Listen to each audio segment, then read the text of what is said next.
بسم الله الرحمن الرحيم والسلام عليكم ورحمة الله وبركاته. اخواتي عاملين ايه؟ والله العظيم وحشتوني. الناس الجميلة اللي جت ورايا هنا على اليوتيوب والكومنتات الجميلة اللي جت لي على اخر فيديوهين والدعم المبالغ فيه من اخواتي اللي موجودين في ظهري، اللي مخليني اكمل في مشواري ايا كانت المنصة اسمها ايه وايا كانت صعوبتها، وهي دي الحاجة اللي مخليني اكمل والله. فشكرا جدا ليكم وبحبكم جدا. كل راجل جدع كتب لي كومنت على الفيديوهين اللي نزلتهم، اقسم بالله يا ابني انت مش عارف انا بحبك قد ايه. جاي لك النهارده بقى عشان نتكلم في المفيد ونتكلم عن ما قبل المباراه المصيريه، مباراه الزمالك وكايزر تشيفز، مباراه عنق الزجاجه في الموسم، المباراه اللي الزمالك لازم يكسبها عشان لازم يكسبها. ما تقوليش اي حاجه ليها علاقه بازمات، ليها علاقه بان مش عارف مفيش استقرار، بان عندي غيابات، بان بلعب بالناشئين، كل الكلام ده ما ينفعش. مباراه بكره بتاعت كايزر تشيفز دي لا بديل عن الفوز، لان انت لو ما كسبتش كايزر تشيفز على ارضك وسط جمهورك يبقى انت ما تستاهلش انك تاخد بطوله الموسم ده، يبقى انت ما تستاهلش انك فعلا تكمل في بطوله الكونفدراليه. لان فرقه كايزر تشيفز هي متصدره المجموعه، ولكنها مش اقوى فرقه في الدنيا. يعني فرقه ممكن تخسرها عادي جدا، فرقه ممكن تكسبها سكور عادي جدا، وده اللي كان هيحصل على ارضهم وسط جمهورهم في جنوب افريقيا، لولا الغلطه طبعا اللي غلطها محمد صبحي في اخر ثواني اللقاء، واللي خلى كايزر تشيفز يتعادل ويدخل تاني في المنافسه على الصعود من المجموعه. لكن لولا الخطا ده انت كان ممكن تكسب كايزر تشيفز في جنوب افريقيا.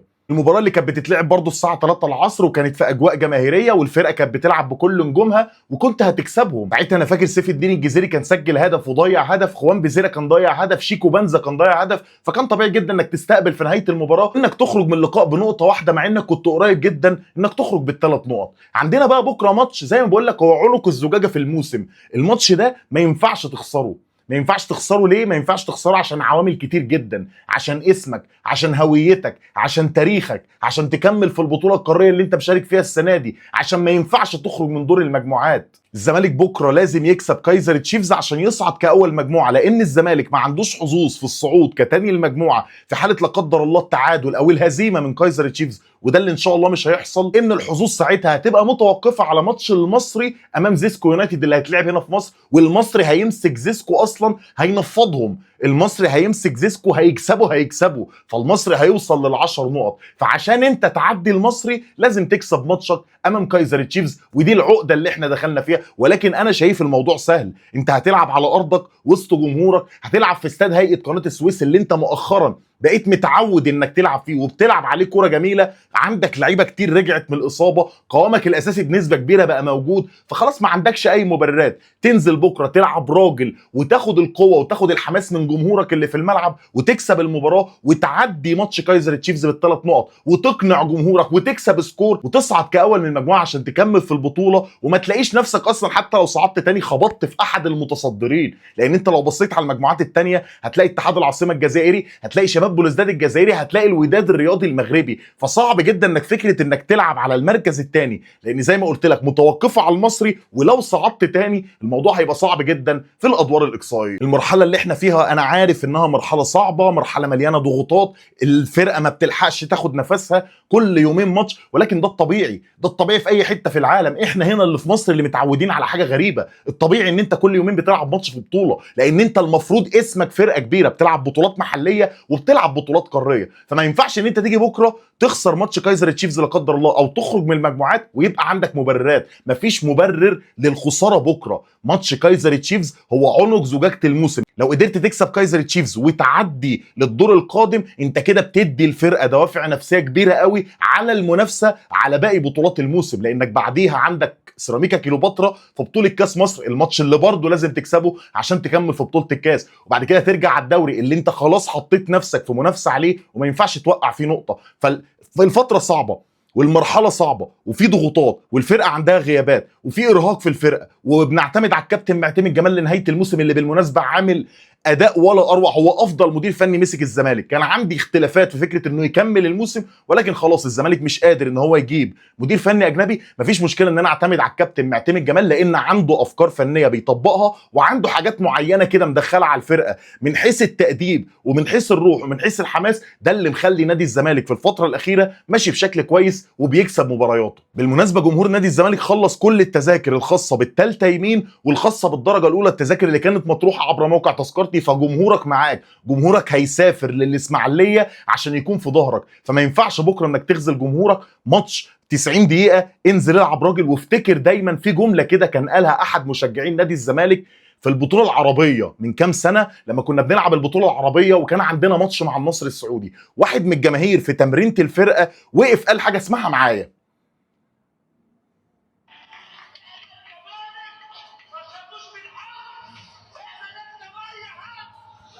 هي دي احنا الزمالك، ما تخافوش من حد، احنا نكسب اي حد. انت هتخاف من مين يا اسطى؟ مع احترامي لاي حد في الموسم، هو انت هتخاف من مين؟ هتخاف من كايزر تشيفز؟ كايزر تشيفز بالمناسبه قبل ماتش المصري البورسعيدي اللي هو كسبه في الجوله اللي فاتت من بطوله الكونفدراليه، خرج من بطوله الكاس الاف اي كاب في جنوب افريقيا. خسر من مين؟ خسر من ستيلين بوش 2-1. لو جيت بصيت على ترتيبهم في الدوري هتلاقيهم الثالث بعد اورلاندو بايرتس وبعد سان داونز. سان داونز اللي بالمناسبه السنه دي مش افضل حاجه، متقدم عليه في جدول الترتيب. فكايزر تشيفز فرقه كويسه وفرقه عندها كوره وفرقه بتحمل الهويه الجنوب افريقيه الرخمه عامه في الفتره الاخيره وفي السنوات الاخيره. ولكن والله العظيم ثلاثه الماتش في ايدك. لو نزلت تلعب بتيمه معينه وبروح معينه وبجديه معينه وخدت الماتش من اول دقيقه لحد اخر دقيقه يا راجل، هتكسب الماتش وهتريح نفسك ومش هتحط نفسك في حسبه بقى ان كايزر جاب الجون فانا محتاج اعوض فدخل الفرقه في توتر. كل الكلام ده بايدك انت اللي قادر على انك تعمل ده، وانت اللي قادر على انك تحط نفسك في موقف محرج. اما لو جينا بقى عشان نتكلم على المباراه فنيا فخلينا نبدا مثلا بفرقه كايزر تشيفز. فرقه كايزر تشيفز زي ما قلت لك مش افضل فرقه في الدنيا، فرقه عندها عناصر كويسه ولكنها ممكن تعتبرها زي مين؟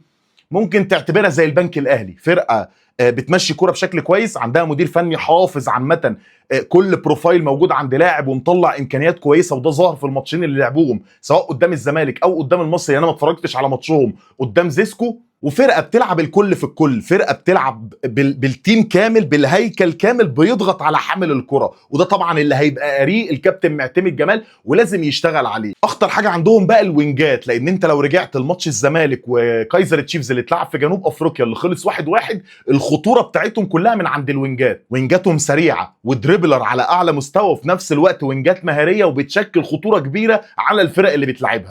دايما بيحب يلعبوا من على الاطراف، ما بيلعبوش من عمق الملعب. وفرقه لو جيت بصيت عليها رقميا هتلاقي ان ارقام اللعيبه بتاعتها مش افضل حاجه. يعني مثلا هم ما عندهمش هداف للفريق الموسم ده، عندهم 6 لعيبه كل لاعب جايب جول، مفيش لاعب ظاهر معاهم بشكل خرافي الا مثلا لو اتكلمت عن في لاعب عندهم بيلعب في نص الملعب اسمه ماكارسي. اللاعب ده اللي بيحرك لهم الفرقه وهو يعتبر حلقه الوصل بين الحاله الدفاعيه والحاله الهجوميه، فهو ده يعتبر نجم الفريق. عندهم لاعب تاني اسمه حاجه فلافيو برضو كنت اتفرجت عليه، غالبا هو اللي جاب جون في ماتش الزمالك، او مش اللي جاب الجول لان اللي جاب الجون يعتبر محمد صبحي، هو اللي كان رافع العرضيه من ناحيه اليمين ومحمد صبحي غلط والكره وقعت من ايده ودخل الجول. فيعتبروا الاثنين دول هم اخطر لعيبه موجوده في فرقه كايزر تشيفز. وده طبعا هيكون قاري الكابتن معتمد جمال اللي عنده حاجه مميزه جدا ظهرت في الماتشات الاخيره، انه بيبقى قاري الخصوم، قاري نقاط القوه بتاعتهم وقاري نقاط الضعف بتاعتهم. ظهر ده في ماتش سموحه، وظهر ده في ماتش كهرباء اسماعيليه، وظهر ده في ماتش المصري البورسعيدي. فانا بالنسبه لي فرقه كايزر تشيفز دي ما تخشش ذمتي ب3 نكله.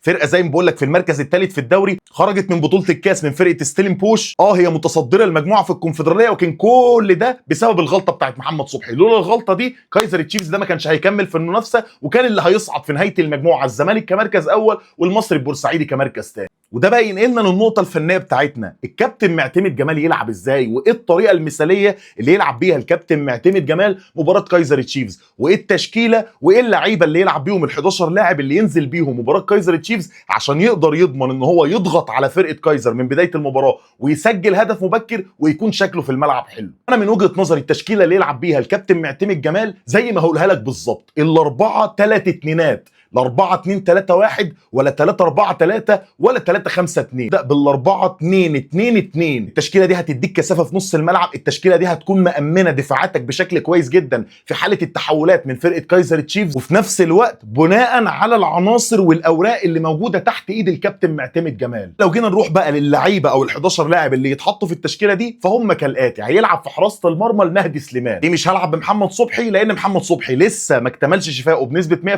100%، وحتى حتى لو كان اكتمل شفائه انا شايف ان المهدي هو اللي يستحق الفرصه في الفتره الجايه، لان صبحي حارس ما بيطمنش اي حد وهو واقف في حراسه مرمى نادي الزمالك. اما بالنسبه لخط الدفاع فهتلعب بالاثنين مساكين بتوعك الاساسيين محمود حمدي الونش وحسام عبد المجيد، ودول هيبقى دورهم كبير جدا في ماتش بكره. دول انا مستني منهم كتير، مستني منهم خبره، مستني منهم تعامل جيد مع الكرات اللي توصل لهم، مستني منهم ان هم يفوقوا الناشئين اللي هيكونوا موجودين في الملعب، لان التشكيله بتاعتك اكيد هيكون فيها ناشئين خصوصا في خط الدفاع. هتلعب باك يمين بمحمد ابراهيم، محمد ابراهيم اللي كان اتبدل في مباراه سموحه بين الشوطين، وغالبا اتبدل لان محمد ابراهيم بيلعب بحماس كبير ولعيب معرض بشكل كبير جدا انه يعور نفسه، فده اللي خلى الكابتن معتمد جمال يخرجه وينزل محمد اسماعيل ويلعب بالسيد اسامه باك يمين في ماتش سموحه. فالباك اليمين بتاعي هيكون محمد ابراهيم. اما الناحيه الثانيه الباك الشمال فهتلعب باحمد الخضري. ليه احمد الخضري مش محمود بنتايج؟ لان بنتايج لسه مش جاهز بنسبه 100% ان نبدا بيه ماتش زي ماتش كايزر تشيفز. بنتايج لو كان جاهز كان الكابتن معتمد جمال بدا بيه مباراه سموحه وكان جهزه لمباراه كايزر تشيفز. فهنشوف احمد الخضري وبنتايج موجود معاك على الدكه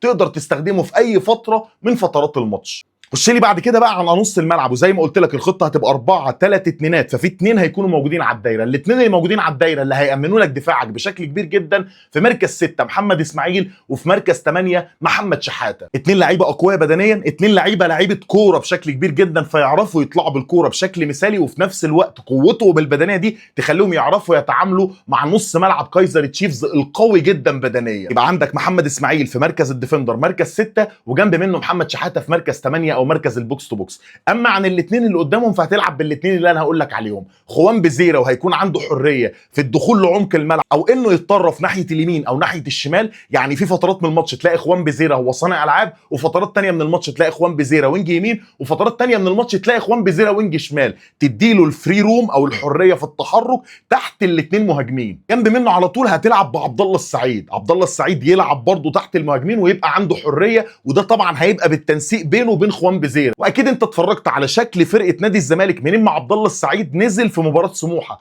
غير شكل الفرقه هجوميا 180 درجه، لان كان في عبثيه في نص الملعب في نادي الزمالك، ظبط بقى العبث ده نزول عبد الله السعيد. عبد الله السعيد يعتبر هو رمانه الميزان في خط وسط نادي الزمالك، فوجوده بكره كاساسي في ماتش كايزر تشيفز هو شيء ضروري. والاثنين مهاجمين بتوعك هتلعب بعدي الدباغ في مركز الشادو سترايكر، وفي مركز الاسترايكر الصريح مركز 9 هتلعب بناصر منسي. الخطه دي بقى ال4-3-2 دي ممكن تتقلب لاي شكل انت عايزه، ممكن تقلبها 4-3-3 وتخلي عدي الدباغ يروح كوينج شمال وخوان بزيرة وينج يمين وعبد الله السعيد هو اللي يكون صانع العاب. ممكن تقلبها ل3-5-2 بانك تسحب محمد اسماعيل يلعب ثالث جنب حسام عبد المجيد والونش، وكل اللعيبه اللي انا قلتها لك دي تبقى الخمس لعيبه، الاثنين هافات على الاطراف والثلاثه اللي موجودين في نص الملعب مع الاثنين مهاجمين قدام. فخطه ال4-3-2 دي هتدي حريه الكابتن معتمد جمال يتعامل مع اي سيناريو في المباراه. عايز يامن دفاعاته سهل جدا يامن دفاعاته ويلعب بخطه دفاعيه، عايز يفتح خطوطه من غير ما يعمل تبديلات من على الدكه يعرف يعمل ده بشكل سهل جدا، لان اللعيبه اللي في الملعب في لعيبه كتير تقدر تلعب في اكتر من مركز. اما لو جيت بصيت بقى على دكه الاحتياط والاوراق اللي موجوده على الدكه، فانت برضو الدكه عندك في لعيبه تقدر تفيدك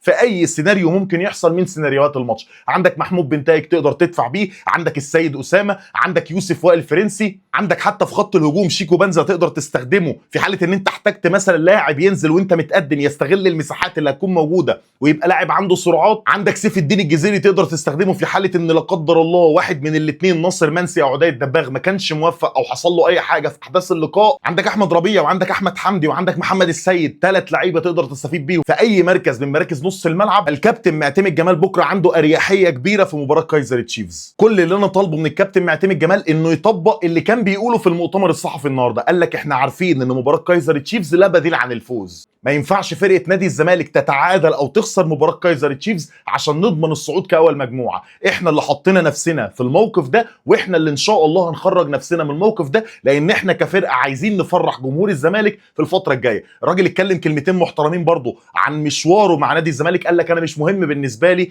ان انا اكمل او لا، مش مهم بالنسبه لي ان انا هكون مدير فني لنادي الزمالك او لا، انا كل المهم بالنسبه لي هو الحال اللي موجود في الفريق. فانا بحاول على قد ما اقدر ان انا اساعد فرقه نادي الزمالك في الموسم الحالي، لان انا في الاول وفي الاخر انا راجل زملكاوي. الكلمتين دول عجبوني جدا واكدوا لي ان الكابتن معتمد جمال فعلا جاي عشان انتمائه لنادي الزمالك وحبه لجمهور نادي الزمالك، وانه واحد من جمهور نادي الزمالك فمشكورا على كل اللي بيقدمه مع نادي الزمالك في الفتره الاخيره، الفتره الصعبه اللي مش سهل ان حد يخش في الاجواء اللي موجود فيها النادي ويتعامل التعامل المثالي اللي اتعامل بيه الكابتن معتمد جمال. كامل التوفيق للفرقه، كامل التوفيق لاي 11 لاعب هيكونوا موجودين بكره ايا كانت اساميهم مين. لو لعبنا بال11 لاعب 11 لاعب انا ما بحبهمش ما عنديش ادنى مشكله، ولكن منين ما الحكم يصفر لازم ابقى شايف النتيجه في السكور بورد الزمالك فائزا على كايزر تشيفز ويصعد للدور القادم من بطوله الكونفدراليه كمتصدر للمجموعه، وينتظر بقى القرعه عشان نعرف هنلاعب مين في الدور الجاي. لكن اي حاجه تانية دي هتخليني للاسف اهاجم الكل، لان ما ينفعش اسم نادي الزمالك يتحط في موقف زي ده. بكره مفيش مبررات،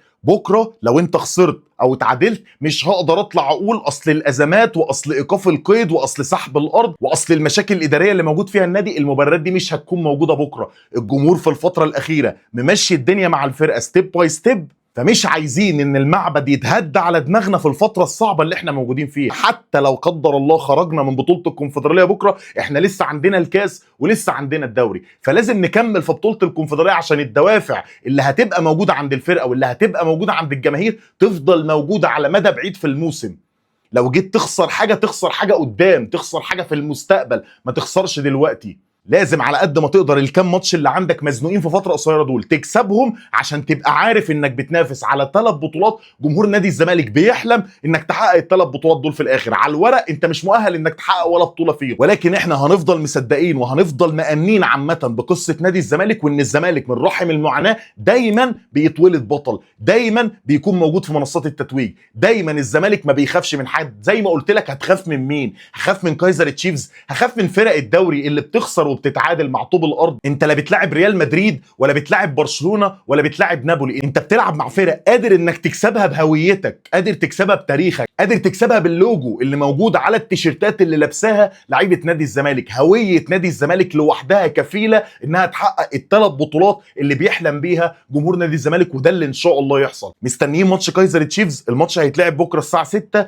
تمنيات ان شاء الله ان شاء الله ان اللعيبه تكون على قدر كبير من ثقه جمهور نادي الزمالك فيها، وان شاء الله يكسبوا الماتش، وان شاء الله يصعدوا من المجموعه. واجي لك بعد الماتش بقى في الفيديو بتاع بكره واحنا فرحانين وبنحتفل بصعود نادي الزمالك من دور المجموعات كمتصدر لمجموعه، وانه مكمل في المنافسه في البطوله الكونفدراليه، وان شاء الله الزمالك يحقق اللقب ده. وبعد كده بقى نتكلم عن فكره منافستنا في بطوله الدوري، وان احنا لازم الموسم الجاي نكون موجودين في دوري ابطال افريقيا، لان بطوله الكونفدراليه مهما كانت بطوله قاريه في الاول وفي الاخر وبتفتح لك لعب على السوبر الافريقي، ده مش مكان نادي الزمالك، ولا ينفع ان نادي الزمالك يكون موجود في البطوله الكونفدراليه دي ل4 سنين على التوالي. فان شاء الله نخلص البطوله دي ابطال البطوله دي، ونبقى حققناها اخر 5 سنين 3 مرات، ونبني بقى من خلال تتويجنا بالبطوله دي للمواسم القادمه في منافستنا على بطوله دوري ابطال افريقيا. كامل التوفيق للزمالك. انا عمال اعيد وازيد كامل التوفيق للزمالك، لان انا قلقان من ماتش بكره، لان انا عارف ان اي اخفاق هيحصل مش هيكون في صالح النادي على المدى البعيد. ولو وصلت للنقطه دي حابب اقول لك ان انا بحبك، وحابب اقول لك شكرا انك استحملتني واستحملت رغي ده حوالي مثلا تلت ساعه. شكرا زي ما قلت لك على كل الحاجات الايجابيه اللي اتعملت معايا في الفيديوهين الاولانيين اللي انا نزلتهم هنا. لو عجبك الفيديو ما تنساش بقى انك تسيب لي لايك، وانك تكتب كومنت عامه برايك عن اللي انا قلته وتوقعاتك لنتيجه مباراه الزمالك وكايزر تشيفز، وانك تعمل سبسكرايب للقناه وتفعل الجرس عشان تستنى كل الفيديوهات الجديده اللي انا هنزلها في المرحله الجايه. والسلام عليكم ورحمه الله وبركاته.